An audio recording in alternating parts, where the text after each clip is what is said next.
Warahmatullahi wabarakatuh. Waalaikumsalam warahmatullahi wabarakatuh. Selamat siang semua Bapak Ibu guru hebat. Pada hari ini kita akan melakukan diseminasi aksi nyata oleh guru CGP Angkatan 9.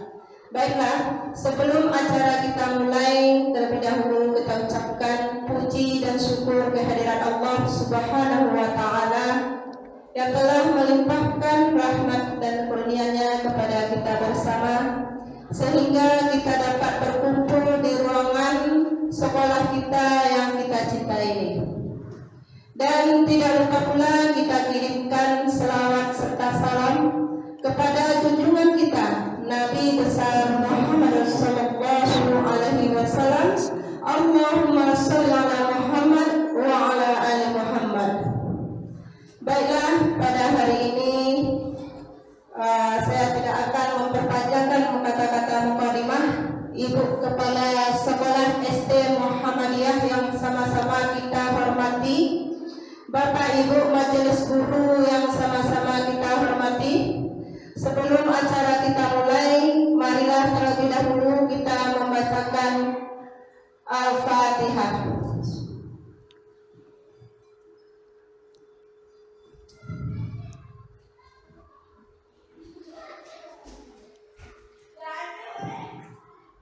Dan baiklah, acara selanjutnya menyanyikan lagu wajib nasional yang akan dipimpin oleh Ibu Reni Dewita. Kepada Ibu Bapak Guru, silakan berdiri.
Acara selanjutnya kata sambutan oleh Ibu Kepala SD Muhammadiyah Muara Panas. Kepada Ibu kami silakan.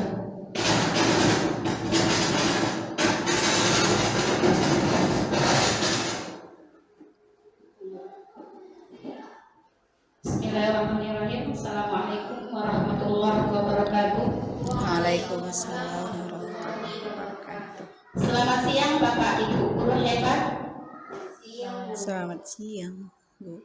Puji syukur kehadirat Allah Subhanahu wa Ta'ala karena berkat rahmat dan karunia Beliau, sehingga pada siang hari ini kita bisa berkumpul di ruangan kelas 1 ini dalam rangka mengikuti penyajian aksi nyata diseminasi dari Ibu CGP kita, yaitu Ibu Sri Angela Eka Putri. Selawat beriring salam tidak lupa kita kirimkan kepada Nabi besar kita yang Nabi Muhammad Sallallahu Alaihi yang telah menuntun dan memimpin kita dengan meninggalkan dua pusaka, yakni Al-Quran dan Sunnah. Baiklah Bapak Ibu guru hebat, terima kasih kepada Ibu CGT kita yang pada hari ini kembali melaksanakan kegiatan aksi nyata yang merupakan program wajib yang harus dilakukan oleh setiap CGT pada angkatan ke-9 ini. Dan kita semua berharap agar kegiatan CGP yang dilakukan oleh Ibu kita Bu Sri Angela Eka Putri bisa berjalan dengan lancar. Dan aksi nyata ini bisa bermanfaat bagi semua rekan-rekan guru hebat di SD Muhammadiyah Muara Panas dan juga untuk ibu-ibu kita yang lain nantinya hendaknya. Amin amin ya rabbal alamin.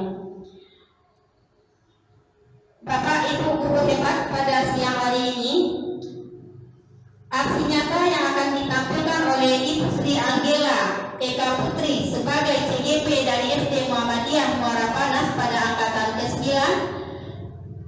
bertema penerapan budaya positif yang termuat di dalam modul 1.4 di dalam kegiatan CGP yang sedang beliau ikuti sampai 6 bulan ke depan.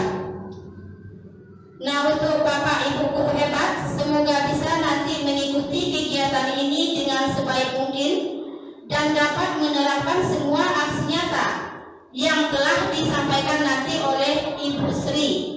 Itu harapan kita di sekolah. Dan mudah-mudahan nanti setiap aksi nyata yang disampaikan itu akan diimplementasikan kepada siswa kita di kelas masing-masing. Mungkin itu yang bisa saya sampaikan untuk pembukaan aksi nyata pada modul 1.4 ini dalam penerapan budaya positif. Dan tidak lupa kita berikan semangat dan aplaus untuk Ibu Sri Angela Eka Putri. Semoga beliau bisa mengikuti program ini sampai akhir dan semua aksi nyata yang beliau rencanakan dan beliau sampaikan kepada kita dapat bermanfaat bagi kita semua hendaknya. Amin amin ya rabbal alamin. Akhir kata saya sudah dengan wabillahi taufiq wal hidayah. Assalamualaikum warahmatullahi wabarakatuh. Waalaikumsalam warahmatullahi wabarakatuh. Terima kasih kita ucapkan kepada Ibu Kepala yang telah menyampaikan sepatah kata buat kita pada hari ini. Baiklah, untuk acara selanjutnya ke acara inti yaitu aksi nyata penerapan budaya positif. Baiklah Bapak Ibu, aksi nyata budaya positif ini merupakan modul 1.4 yang akan kami unggah nanti di LMS. Jadi kami perlu kerjasama dari Bapak Ibu guru semuanya dalam pelaksanaan diseminasi ini. Baiklah, coba kita lihat pertanyaannya. Yang pertama yaitu apa itu budaya positif? Apakah Bapak Ibu tahu apa itu budaya positif? Kebiasaan yang baik. Bu Reni? Tingkah laku dan sikap dalam kehidupan sehari-hari ya, baik di sekolah maupun di lingkungan tempat tinggalnya. Nah, apakah di sekolah kita sudah tercipta budaya positif ini? Coba kita ingat-ingat dari yang kemarin-kemarin, apakah sudah ada kita menerapkan budaya positif ini? Sudah. Contohnya salam 5S ya. Iya, 5S, kemudian membudayakan 4 kata ajaib. Kemudian pembentukan karakter seperti hari Jumat kemarin yang kita tampilkan kepada siswa kita, bagaimana dia menghormati kedua orang tuanya. Mudah-mudahan nanti kita bisa menerapkannya 1 kali dalam sebulan. Dan saat ini ada Ibu Kepala, kemarin kami mengadakan seperti muhasabah. Iya, muhasabah yaitu dengan menampilkan video bertajuk karakter kepada kedua orang tua. Yang insya Allah akan kami adakan 1 kali dalam 1 bulan, itu minimal Bu. Ya, mudah-mudahan Ibu dapat mendukung program ini kerjasama dengan guru agama.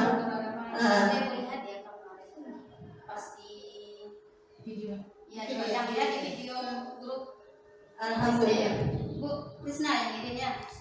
Ya Bu Krisna, alhamdulillah. Mudah-mudahan kita dapat melaksanakannya lagi dan rutinitas kita itu dalam 1 kali dalam sebulan minimal. Baiklah, sekarang kita lanjut.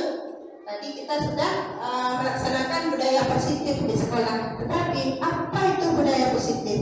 Nah, budaya positif itu merupakan perwujudan dari nilai-nilai kebajikan. Nilai-nilai kebajikan atau keyakinan universal yang diterapkan di sekolah. Seperti yang sudah kita berikan contoh-contoh tadi yang telah kita terapkan di sekolah. Kemudian selama ini mungkin barangkali kita sebagai guru merasa berkewajiban mengontrol perilaku siswa agar berperilaku sesuai yang guru harapkan. Nah, perwujudannya guru sering memberikan hukuman. Apakah memang betul? Sering hukuman, memberikan hukuman. Itu merupakan 5 kontrol posisi bagi seorang guru, yaitu sebagai pengurusan. Kita sekali menggunakan itu. Nah, apakah itu sudah pas? Apakah itu sudah benar bagi kita dalam melaksanakan penerapan budaya positif ini? Nah, di dalam budaya positif ada beberapa hal yang akan kita bahas. Yang pertama adalah perubahan paradigma baru, kemudian disiplin positif, teori motivasi perilaku, kemudian kebutuhan dasar manusia, posisi kontrol segitiga restitusi, keyakinan kelas, dan segitiga restitusi. Nah, pertama terlebih dahulu yang kita bahas pembelajaran dengan paradigma baru. Pembelajaran paradigma baru. Apa itu? Pembelajaran yang berorientasi pada penguatan kompetensi dan pengembangan karakter yang sesuai dengan profil pelajar Pancasila, yang mana sudah kita laksanakan pelatihan kemarin, yaitu IKM profil pelajar Pancasila untuk kelas 1, 4, 2, dan 5. Nah, lanjut. Disiplin positif. Nah, disiplin positif ini berasal dari bahasa Latin, yaitu disiplina, yang artinya belajar. Kebanyakan orang akan menghubungkan kata disiplin dengan kata tertib. Kalau di sekolah kita mempunyai kata tertib, peraturan, teratur, dan kepatuhan pada peraturan. Kata disiplin juga sering dihubungkan dengan hukuman. Padahal itu sungguh berbeda, karena belajar tentang disiplin positif tidak harus dengan memberikan hukuman. Jadi setiap anak membuat suatu kesalahan tidak harus selalu dihukum, karena tidak sesuai dengan budaya positif atau disiplin positif ini. Nah, kalau hukuman, kalau kita sering memberi hukuman kepada siswa, maka sistem ini tidak akan berjalan. Tidak akan berjalan jika murid itu tidak takut. Kalau tidak kita kasih hukuman, kita merasa, oh anak ini nggak bakalan takut sama kita. Kemudian mendorong menyalahkan diri. Jika kita sering memberikan hukuman kepada siswa, maka siswa kita akan merasa selalu, ternyata saya telah melakukan kesalahan. Nanti pasti dikasih hukuman lagi oleh guru. Siswa akan selalu merasa menyalahkan dirinya. Kemudian hukuman ini dibuat oleh guru sendiri.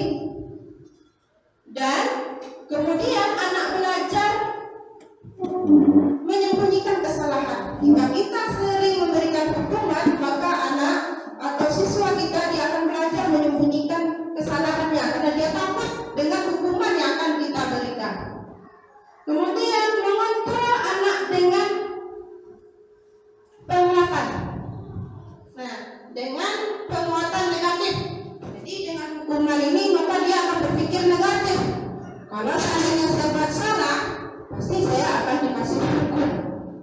Kalau saya kasih tahu, pasti akan dikasih hukuman.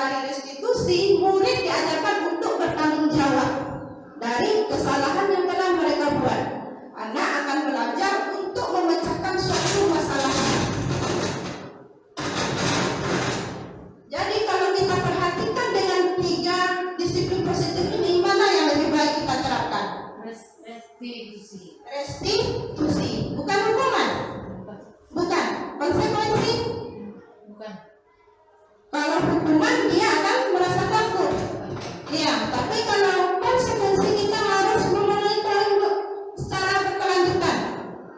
Kalau restitusi dari dalam diri anak itu kita menimbulkan rasa tanggung jawabnya dan mendorong dia untuk memunculkan apa setelah dia melakukan kesalahan, apa yang akan dia lakukan. Jadi dari ketiga disiplin positif ini yang lebih baik itu adalah restitusi.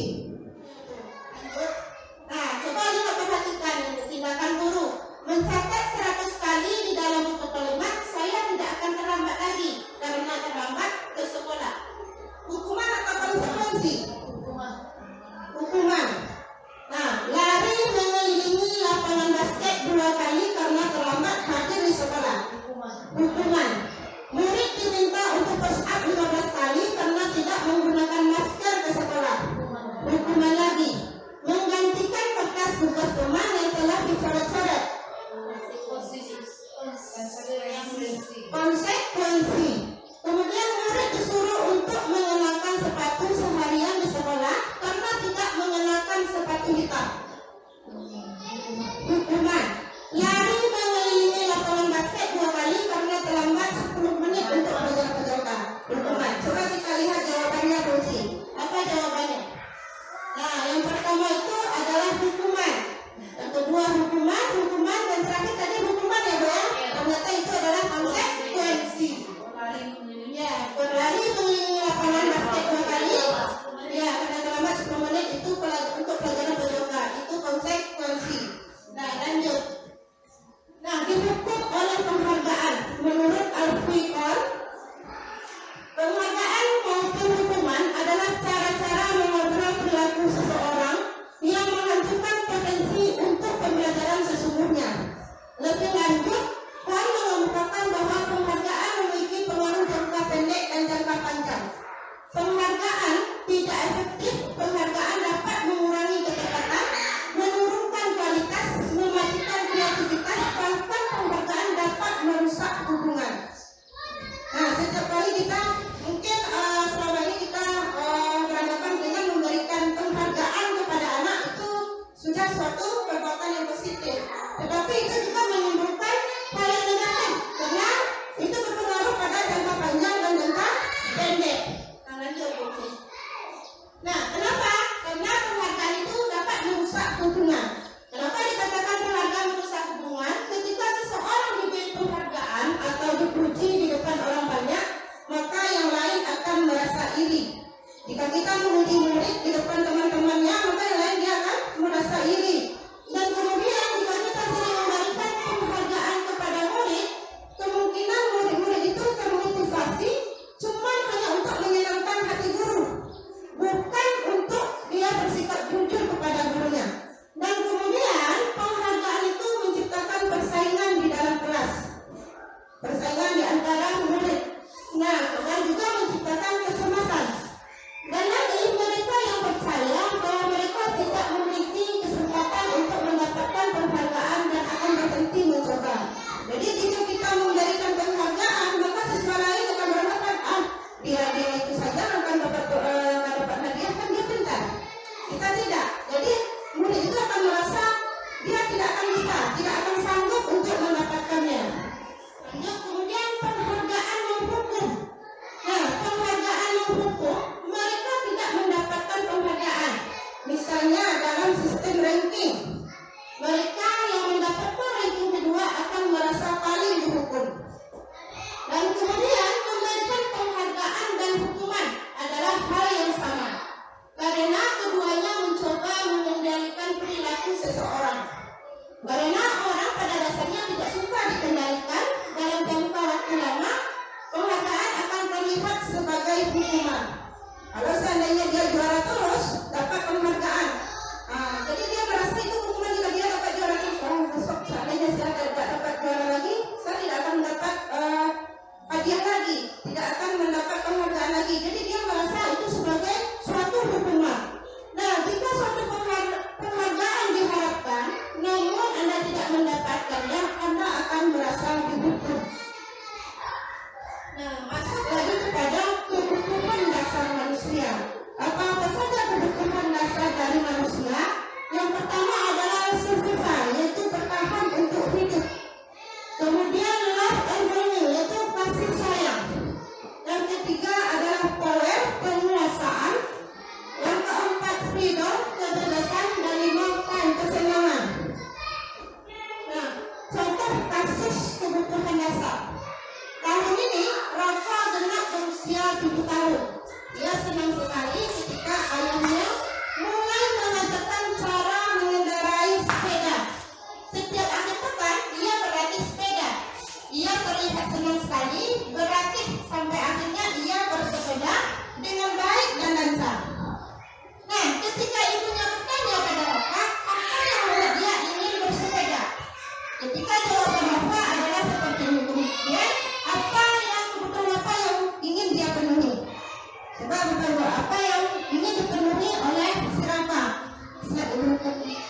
posisi yaitu penguasaan.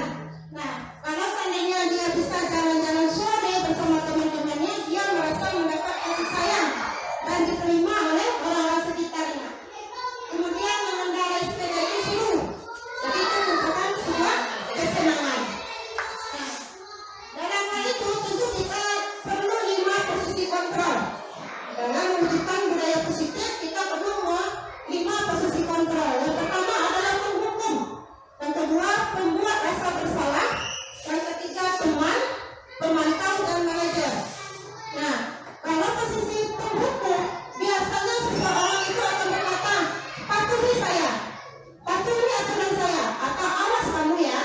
Nah, jika saya seperti itu, saya baik, kamu terus yang terlambat. Coba besok kamu kalau terlambat lagi, awas ya.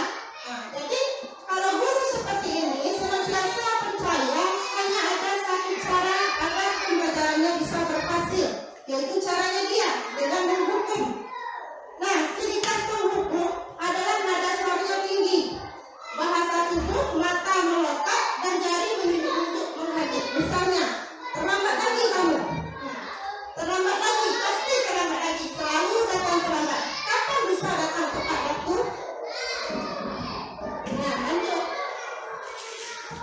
Nah, posisi kedua, posisi kontrol pembuat merasa bersalah. Posisi ini biasanya guru atau orang tua akan bersuara lebih lembut. Lebih lembut.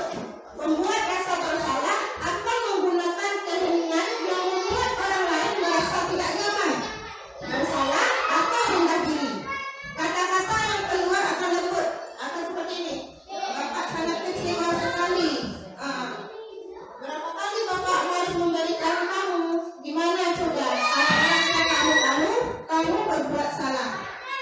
Nah, dalam kalimat ini saja murid akan memiliki penilaian diri yang buruk tentang diri mereka, dan mereka merasa tidak berharga dan telah mengecewakan orang-orang yang di sekelilingnya. Ciri khas pembuat merasa bersalah adalah dengan nada memelas, ya, halus, sedih, bahasa tubuhnya merapat pada anak musuh. Misalnya, nah, kamu ini bagaimana ya? Kamu sudah berjanji dengan Bapak tidak akan terlambat lagi. Kamu kenapa ya senang sekali mengecewakan Bapak? Bapak benar-benar kecewa sekali. Nah, lanjut. Kemudian konsekuensi logis dari akibat penerapan peran kontrol pembuat rasa bersalah adalah murid akan merasa bersalah. Bersalah telah mengecewakan ibu atau bapak gurunya. Murid akan merasa menjadi orang yang gagal dan tidak sanggup membahagiakan orang lain.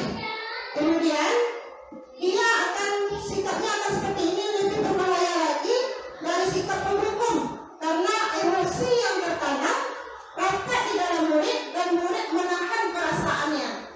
Nah, lanjut. Kemudian posisi ketiga itu posisi kontrol teman. Nah, kita sering ya mencoba untuk posisi kontrol supaya dekat dengan murid. Tapi kalau di sini dikatakan guru pada posisi ini tidak akan menyakiti murid, namun akan tetap berupaya mengontrol murid melalui pendekatan persuasif. Posisi teman pada guru bisa berdampak negatif atau berdampak positif. Nah, biasanya dengan menggunakan hubungan baik dan humor untuk mempengaruhi diri dari murid tersebut, mereka seringkali berkata, ayo bantulah demi Bapak ya. Ayo ingat, tidak bantuan Bapak selama ini. Ya sudah, kali ini tidak apa-apa, nanti Bapak bantu bereskan. Jadi kita seolah-olah kita berteman dengan murid.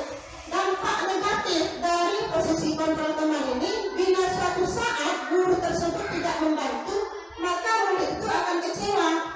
Dan dia akan berkata, saya pikir Bapak itu adalah teman saya. Dan murid merasa dikecewakan dan tidak mau lagi berusaha. Sementara konsekuensi dari posisi kontrol teman ini adalah murid akan merasa senang dan akrab dengan guru. Ini termasuk dampak dari positif. Hanya saja di sisi negatif, murid menjadi tergantung kepada guru tersebut. Jika seandainya nanti guru tersebut tidak menolong dia lagi, dia akan merasa kecewa terhadap guru tersebut. Nah, lanjut. Yang keempat itu posisi kontrol pemantau. Ya,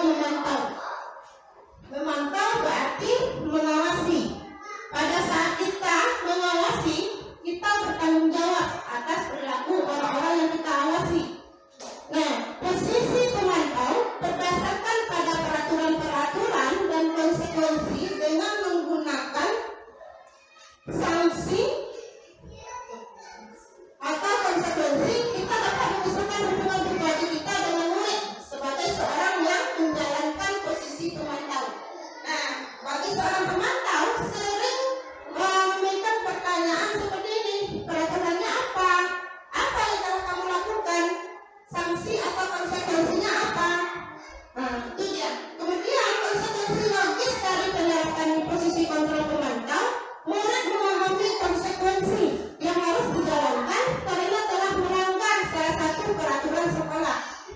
Guru tidak menimbulkan suatu emosi yang berlebihan, menjadi marah atau merasa berbuat salah. Murid tetap dibuat tidak nyaman, yaitu dengan harus tinggal di kelas. Nah, contohnya, kamu tadi membuat kesalahan ya? Kesalahan apa yang kamu buat? Nah, terus konsekuensinya apa? Kamu tinggal di dalam kelas ya, kerjakan tugas itu sampai orang pulang misalnya. Nah, sementara kita hanya memantau, tapi anak-anak jadi tidak bertanggung jawab apa yang dia kerjakan. Kemudian posisi terakhir yaitu posisi kontrol manajer. Nah, kontrol manajer, posisi kontrol terakhir ini adalah posisi di mana guru membuat sesuatu itu bersama murid, mempersilahkan murid mempertanggungjawabkan perilakunya, mendukung murid agar dapat menemukan solusi atau permasalahannya sendiri. Seorang manajer telah memiliki keterampilan di posisi teman maupun pemantau, dan dengan demikian bisa jadi di waktu-waktu tertentu kembali kepada posisi tersebut bila diperlukan.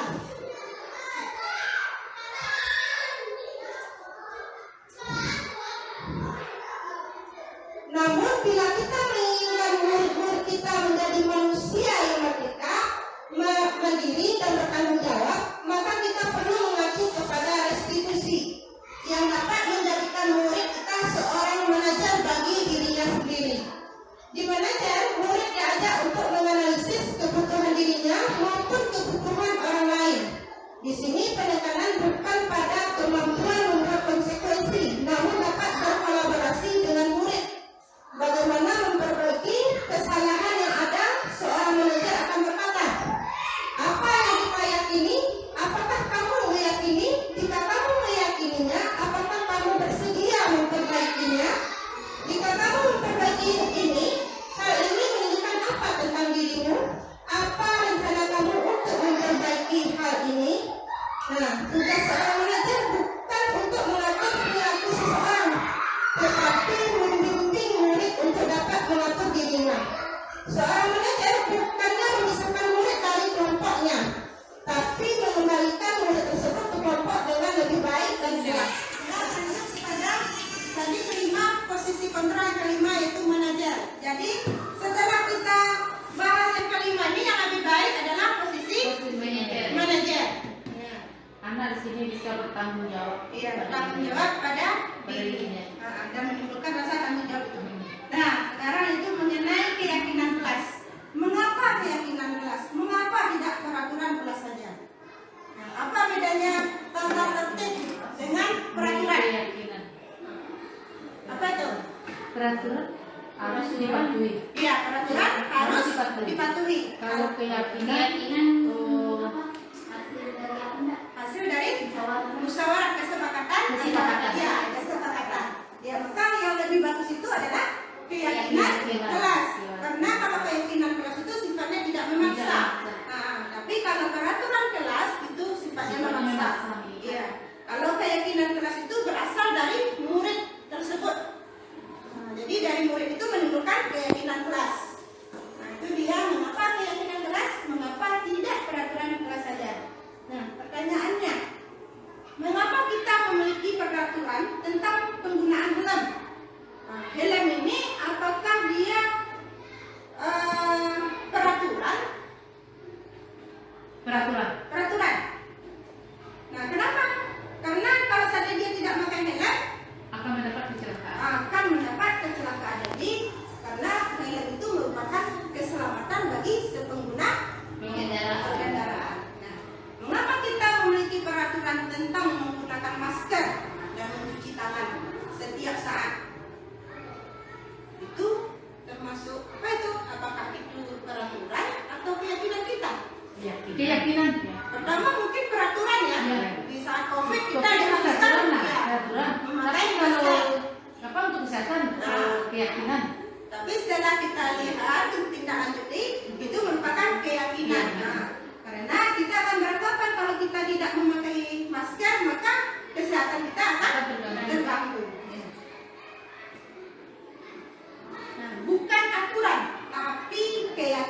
Jadi dikatakan lebih bagusnya keyakinan karena aturan ini akan bersifat memaksa. Iya. Bisa dirubah. Iya. Nah, seorang akan lebih tergerak dan bersemangat untuk menjalankan keyakinannya daripada hanya sekedar mengikuti. Jadi kalau seandainya keyakinan yang kita laksanakan, maka akan timbul dari diri sendiri tanpa paksaan. Nah, bagaimana cara pembentukan keyakinan kelas di sekolah? Apakah Bapak Ibu sudah pernah membuat keyakinan kelas? Pernah, Bu? Ya. Keyakinan kelas sebelum kita belajar, kita membuat kesepakatan terlebih dahulu dengan siswa. Kita berkolaborasi dulu. Kita jelaskan pertama itu keyakinan kelas ini bersifat abstrak sifatnya daripada peraturan. Karena kalau peraturan itu dia lebih rinci. Contoh ini, buanglah sampah pada tempatnya. Kalau keyakinan bagaimana? Itu termasuk keyakinan atau peraturan? Buanglah sampah pada tempatnya. Keyakinan, Pak. Keyakinan. Peraturan. Apabila dia punya kesadaran untuk membuang sampah. Enggak, berarti itu keyakinan karena dia ada kesadaran untuk membuang sampah. Enggak, sebuah peraturan. Iya, buang kata-katanya itu. Buanglah sampah pada tempatnya. Kalau kita buat keyakinan bagaimana jadinya? Diberi kesadaran kepada anak supaya anak itu mau membuang sampah. Membuang sampah kepada Kesadaran membuang sampah di tong sampah. ya, Menjaga untuk kebersihan juga. menjaga kebersihan. Ya, Jagalah kebersihan. Itu termasuk kepada keyakinan. Iya. Keyakinan. Tapi Buanglah sampah itu perintah. ya perintah, buanglah sampah pada tempatnya. Itu Perintah. lagi. Jadi berat ada peraturan. Tapi kalau seandainya buang sampah, buanglah sampah pada tempatnya Untuk menjaga untuk kebersihan. menjaga kebersihan. Nah, kemudian pernyataan keyakinan itu senantiasa dibuat dalam bentuk positif. Misalnya membiasakan 5S. Ya. Itu merupakan keyakinan kelas. Membiasakan 4 kata ajaib. Tapi kalau peraturan itu bersifatnya mengikat. Datang tepat waktu misalnya. Peraturan gitu. Jadi setelah kita bentuk dalam kata positif, keyakinan kelas ini sebaiknya sesuatu yang dapat diterapkan di lingkungan. Contohnya di lingkungan kelas. Saling menghargai. Contohnya kalau di dalam kelas saling menghargai. Itu termasuk kepada keyakinan. Kemudian keyakinan kelas ini berupa pernyataan universal.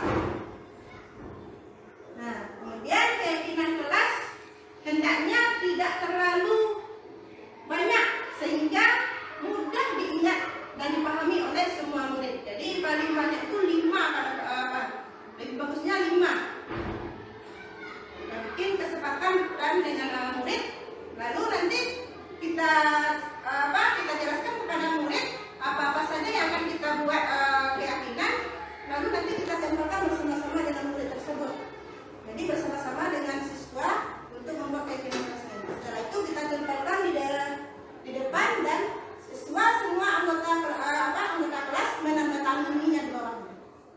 Itu kalau membuat keyakinan kelas. Ada persetujuan bersama ya. Ya, jadi berasal dari dia. Jadi dia merasa bertanggung jawab. Contohnya Contohnya dari keyakinan tadi. dalam keyakinan kelas ini contohnya pembiasaan 5S. Alhamdulillah. Iya, senyum betul. Senyum, salam, santun.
Jadi jika anak membuat kesalahan, kita gali terlebih dahulu. Contohnya, berbuat salah itu tidak apa-apa.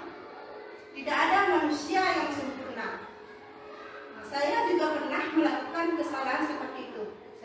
Jika kita mengucapkan ini kepada anak, maka dia akan timbul, ya, tersentuh hatinya, maka dia akan sendiri mengungkapkan rasa ya.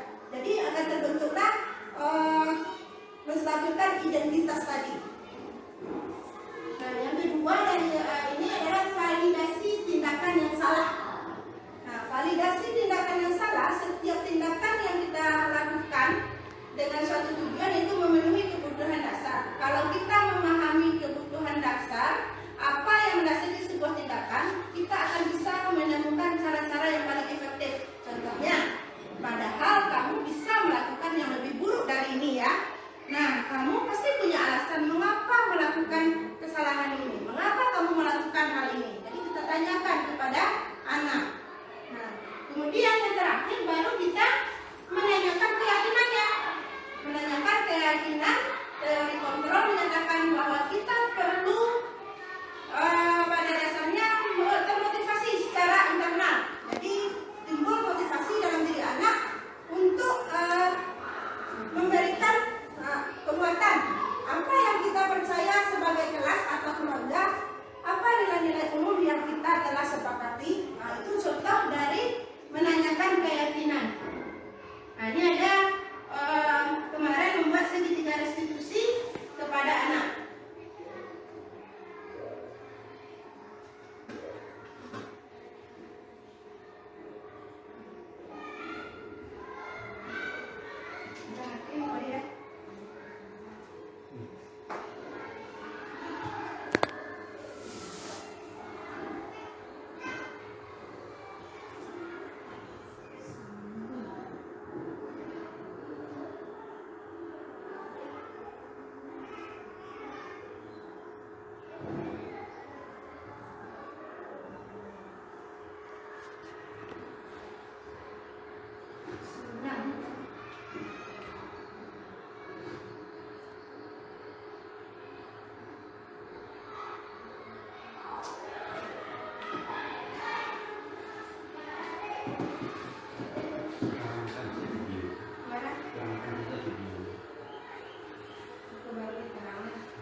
Yang terakhir saya Bu Tisna.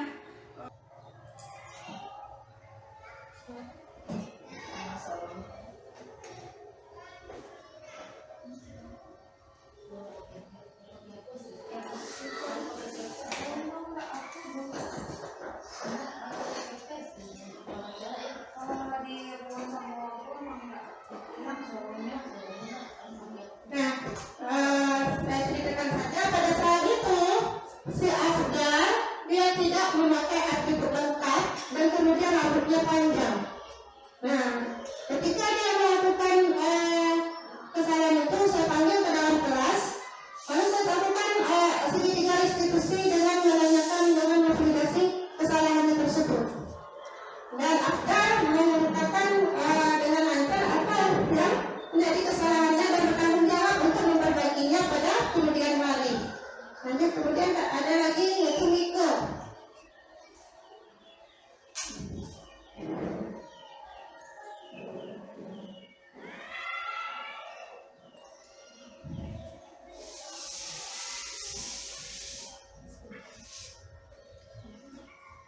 Nah, Miko dia tidak membuat PR. Nah, pas ditanya dia tidak membuat PR karena semalam ketiduran lebih cepat. Karena kelelahan pulang sekolah, habis sekolah dia langsung pergi mengaji, jadi lupa membuat PR. Tapi ada positifnya, dia datang ke sekolah tepat waktu, dan itu dijadikan suatu inspirasi buat dia. Bagus ya Miko, walaupun kamu datang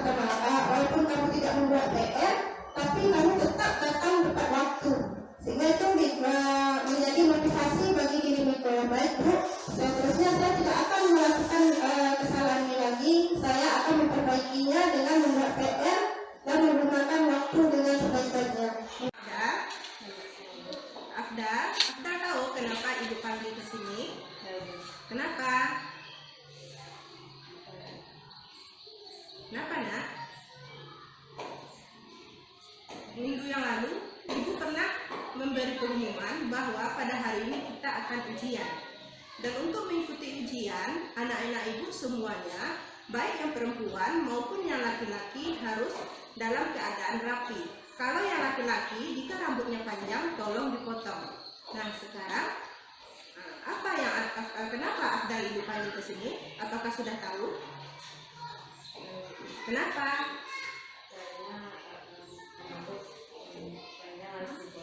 Nah, terus apa lagi? Tidak memakai dasi, ya. Nah, kenapa rambut panjangnya belum dipotong?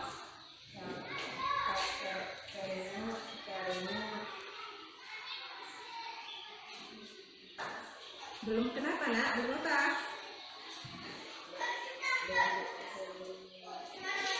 Belum sempat. Belum sempat. Berarti tidak ada waktu ya. Nah, semua orang pasti mempunyai kesalahan. Nah, tapi teman-teman kamu yang lain kemarin juga sama dengan Afdal, tapi sekarang mereka sudah rapi. Rambutnya sudah dipotong, dia memakai atribut yang lengkap. Ini semua demi kebaikan kamu, supaya tahu bagaimana untuk mendirikan disiplin. Nah, sekarang kamu tentu punya alasan mengapa melakukan itu. Nah, yang pertama tadi kamu tidak ada waktu. Nah, sekarang adakah cara yang lebih efektif untuk mendapatkan apa yang kamu butuhkan? Nah, untuk mencapai ke semua apa yang akan kamu lakukan? Potong rambut? Ya, bagus. Keyakinan kelas apa yang telah kita sepakati? Untuk berdisiplin dalam berpakaian dan kebersihan. Nah, itu semua demi kebaikan kamu. Kalau kita bersih, rapi, itu indah dilihat dan indah dipandang mata. Kamu ingin menjadi orang yang seperti apa? Disiplin dalam berpakaian dan kebersihan. Baik, terima kasih. Mudah-mudahan setelah ini Afdal melaksanakan apa yang Ibu suruh tadi ya. Nah, terima kasih ya Afdal. Silakan kembali lagi ke dalam kelas. Assalamualaikum warahmatullahi wabarakatuh. Perasaan saya sangat senang. Biasanya kalau melanggar peraturan langsung dimarahi. Kali ini Ibu Nela memanggil saya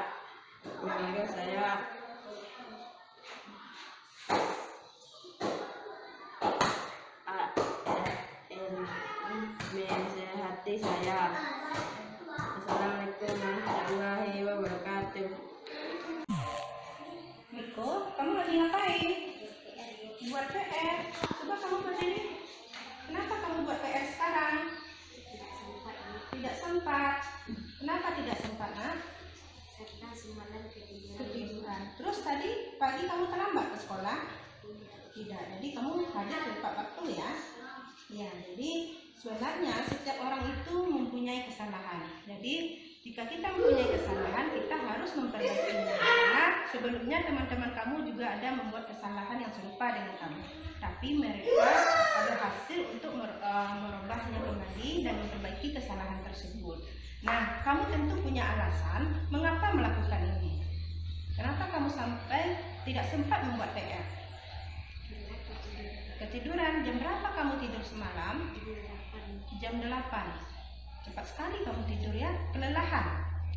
Jam berapa kamu pulang sekolah? Jam 2:30. Jadi sudah kesorean ya. Sudah itu kamu langsung pergi mengaji. Iya. Nah, adakah cara yang lebih efektif untuk mendapatkan apa yang kamu butuhkan itu? Apa nak? Terus apa lagi? Disiplin dalam waktu. Nah, sekarang kamu sudah mengatakan lebih disiplin lagi dalam waktu. Nah, keyakinan kelas apa yang tadi kita sepakati barusan? Disiplin dalam waktu. Kamu ingin menjadi orang seperti apa? Nah, bagus, lebih disiplin lagi dalam waktu. Karena keuntungannya tentu banyak buat kamu. Apa diantaranya? Salah satunya, jika kamu disiplin dalam waktu, jika ada suatu pekerjaan, apabila kamu kerjakan langsung, maka pekerjaan kamu itu tidak akan tertunda dan cepat selesai. Nah, untuk hari berikutnya, Miko bisa memperbaiki kesalahan ini? Alhamdulillah. Nah, sekarang terima kasih ya Miko. Mudah-mudahan ke depannya kamu memperbaikinya ya. Artinya saya merasa takut karena tidak membuat PR. Ternyata Ibu Nenda menasihati saya merasa senang. Mungkin hanya ini yang dapat saya sampaikan pada hari ini dan saya ucapkan terima kasih. Apabila